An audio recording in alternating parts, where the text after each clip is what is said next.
The night had fallen like a shroud over the small town of Hollowbrook, and a thick mist hung in the air, obscuring my vision as I drove along the winding road. I had always found solace in the solitary stretches of asphalt, but tonight was different. The ominous darkness pressed in on my car, and an uneasy feeling gnawed at the pit of my stomach. I had been visiting my family, and it was getting late, much later than I had intended to stay. My mother's tearful goodbyes had delayed me, and as I pulled away from their house, I knew I was in for a long and eerie drive back home. The road was desolate, not a single pair of headlights in sight. The only source of illumination was my car's dim headlights, which barely cut through the misty obscurity. My knuckles gripped the steering wheel tighter with each mile I drove deeper into the woods. The forest on either side of the road seemed to be closing in on me, and the trees loomed like dark sentinels, whispering secrets to each other in the night wind. I couldn't shake the feeling of being watched, as if unseen eyes were following my every move. As I rounded a bend, my headlights illuminated a strange figure standing by the roadside.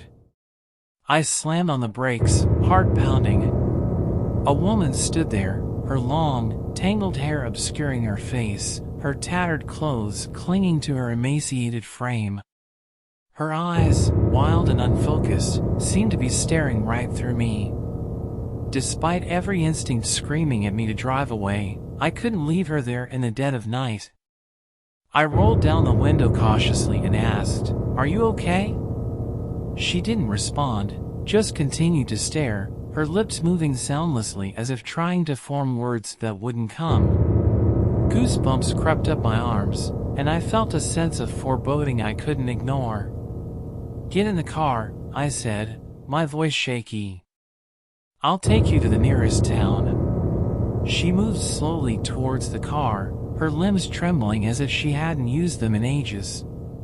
When she finally climbed into the back seat, her eyes never left me, and I couldn't help but feel that I had made a terrible mistake. The drive continued in silence, save for the occasional rustling of her clothes in the back. I stole glances at her in the rearview mirror, and each time I did, her eyes bore into mine, unblinking and unnerving. The mist seemed to grow thicker around us, and the road more treacherous.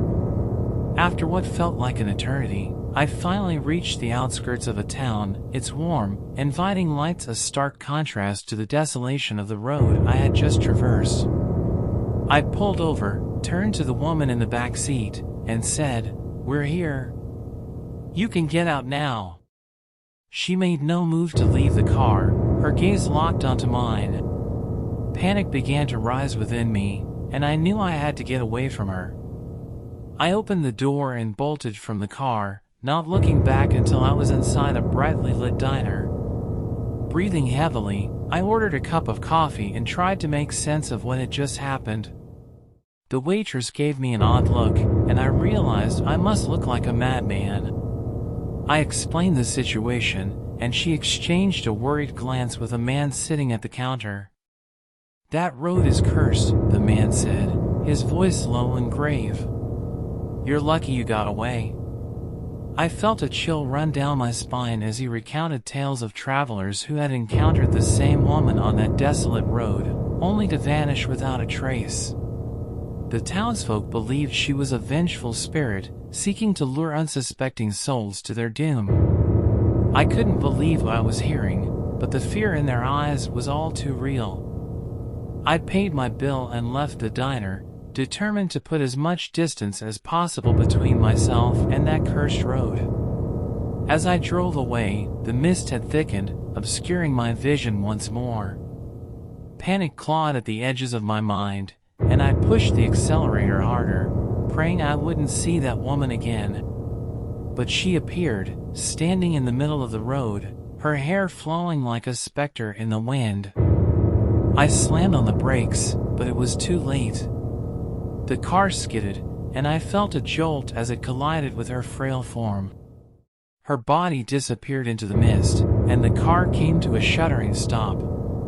I sat there in shock, my heart pounding, unsure of what to do next. I opened the car door and stepped out, scanning the misty darkness for any sign of her. There was nothing, only the oppressive silence of the forest. Terrified, I got back into the car, my hands trembling as I tried to start the engine. After several attempts, the engine roared to life, and I sped away from that cursed spot as fast as I could. The rest of the drive was a blur, my mind consumed with fear and guilt. I didn't stop until I reached the safety of my own home, where I locked all the doors and windows, unable to shake the feeling that I was being watched. I never spoke of that night to anyone, fearing they would think me mad. But the memory of that woman, her haunting eyes, and the cursed road still haunts my dreams. I can't escape the feeling that I brought something malevolent into my life that night, something that will never let me go. And as I lie in bed, listening to the wind howl outside my window, I can't help but wonder if she's still out there, waiting for me to return to that desolate road, ready to claim my soul as her own.